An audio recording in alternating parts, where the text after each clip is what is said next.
Hey, and welcome to one more episode about this podcast, The Human Factor in HSE. I'm truly excited to present Celeste, who is a very skilled HSE professional. I'm going to let her introduce herself in just a short while.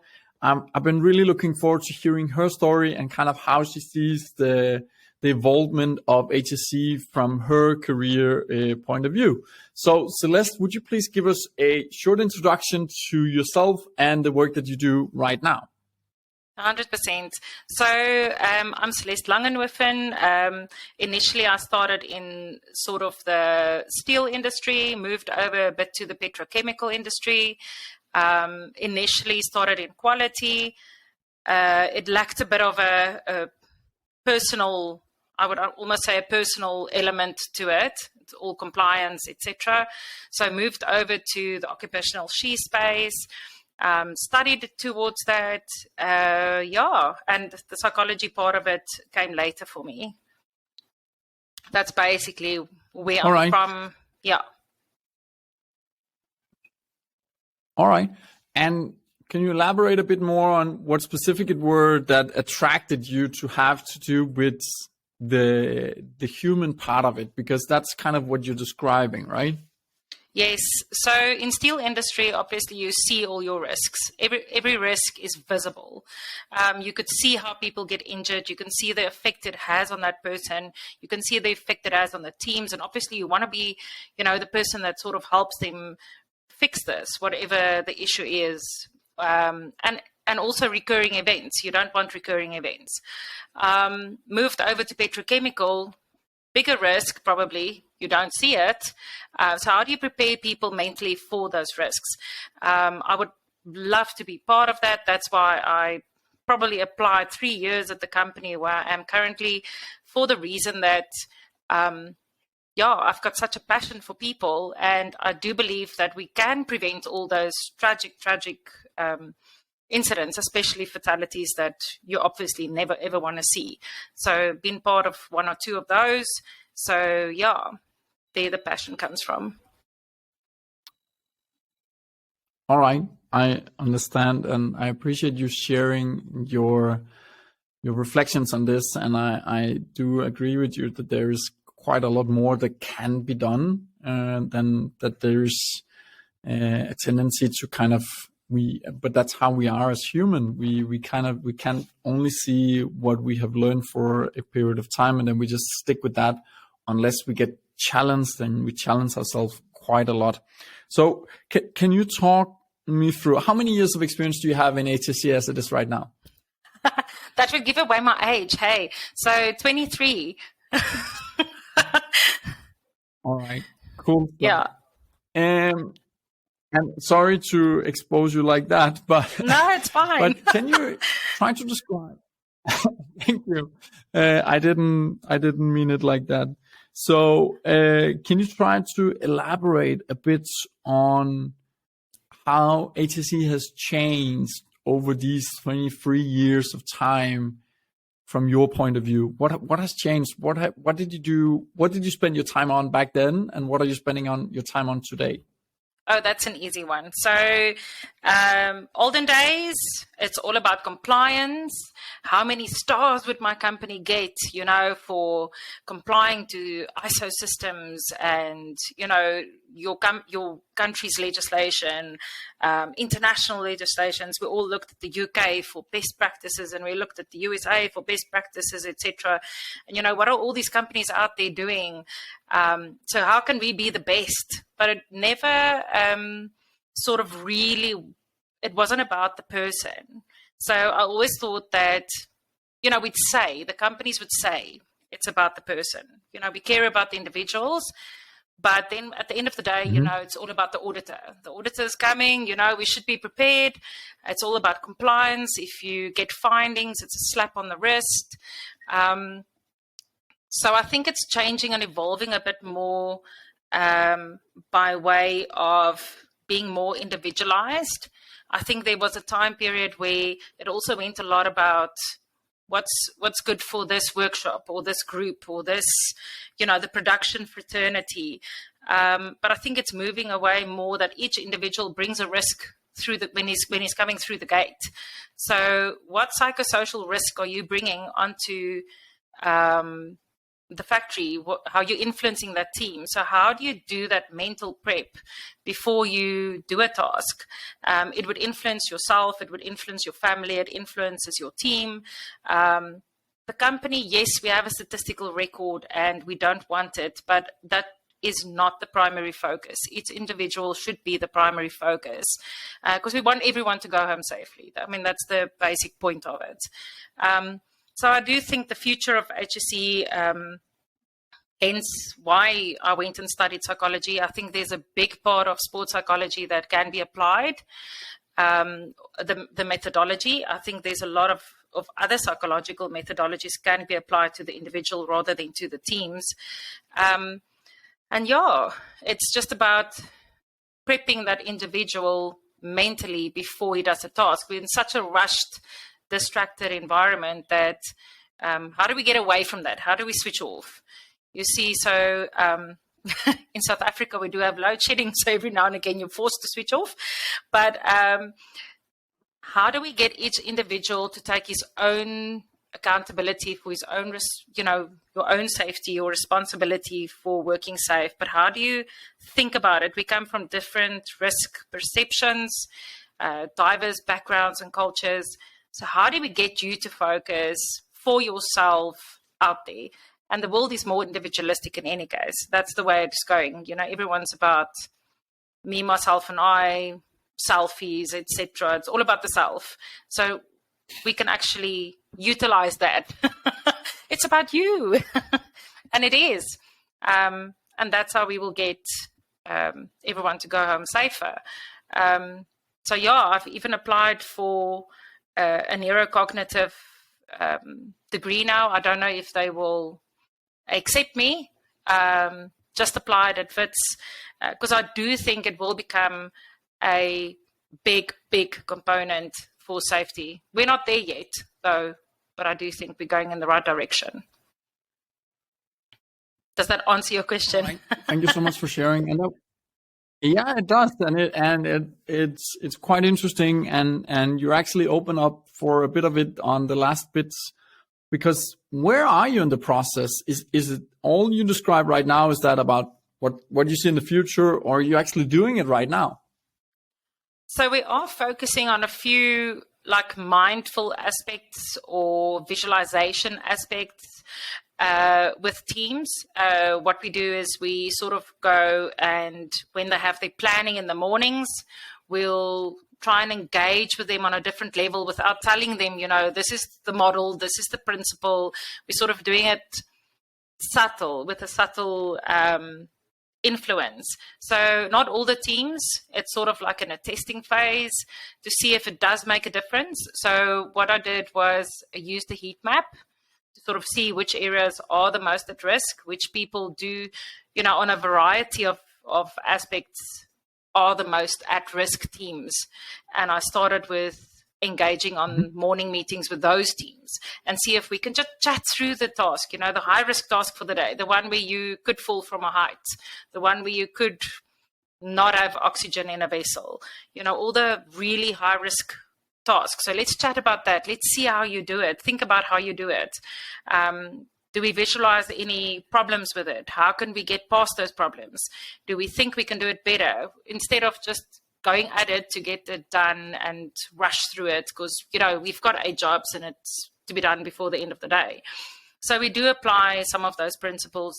I am busy with something else on the side as well to see if we just can improve, at least the section that I work for. All right. And so where did you start this? Are you already seeing results right now? So we started about 2 months ago. Obviously, you sort of have to read the team in the morning. You have to read the individuals. You have to start, I almost want to say, gauge people and start to get to know them. So I have a lot of people. I have about 600 people. So to get to know all of them in 2 months on that level is going to take me a while. So I've just started with it, and incorporating some of the ISO 45003, the psychosocial risks. I'm not sure if you know about that one. So it's got a bit of, all the other psychosocial risks that people bring to the factory. So yeah, we're not there yet, but it's something I'm really passionate about, and we sort of are trying to not leave it to HR, not leave it to the industrial psychologist, not leave it, to everyone else to do. Yeah. Okay. So you have started to incorporate this, but the results hasn't really been seen just yet. Is that correct? Understood? Yes, not yet. So I'm busy with a campaign as well to sort of end the year and start the year. So festive season, everyone's minds are not there, especially January when you come back. You're not in the mood to come back. So you just want to get things done. You're tired. So my campaign wants to focus on December, January, especially to see if we can make a difference for focus, especially focus and mental attention, etc. Is that where you normally see as a peak in accidents, incidents, and service quality issues? Yes, but also shutdown periods. So shutdown periods, high risk, a lot of activities, so probably we'll have about a few thousand extra people on site during shutdowns, coming from all companies, different towns, etc. So you don't know these people, they don't know your plant, and you hire them in, for instance. So engagement becomes very important. So normally for shutdowns, there's a bit of a different approach, but there a lot more involvement's required. All right. That's very interesting. It's a very interesting approach you have.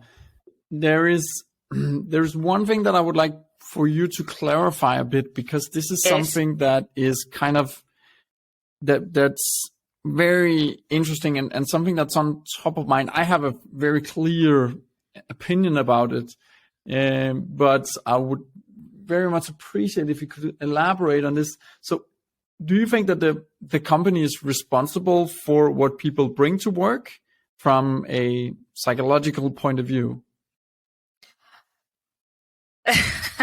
So that's my personal opinion. I do think we all bring stuff to work that the company would not be aware of. So obviously there's programs in place. You can go see anyone you wish to speak to. It's confidential, etc. But some people are really proud. Some people are, introverts like me, don't want to open up to people too much. But I do think the company adds to the psychosocial risk as well. So a bit of the burnout, a bit of, getting stressed, having too many activities on your plate, to having less resources. So there's obviously a personal influence, but there's also a company influence. But I do think we're in control of how we manage it and how we think about it. So the company do have stuff in place that would help you mitigate the stress and the risk, whatever, how you're thinking. But at the end of the day, we're all responsible for our own way of, introspection and managing what you, how you process things. But I don't think everyone has the knowledge and the skill to do this. So I think where we come in is to sort of coach them on how to manage some aspects better. So there's also programs in place where education comes into play, and that should be tailored as well to the type of audience that you have. Does that make sense? Do I differ from you?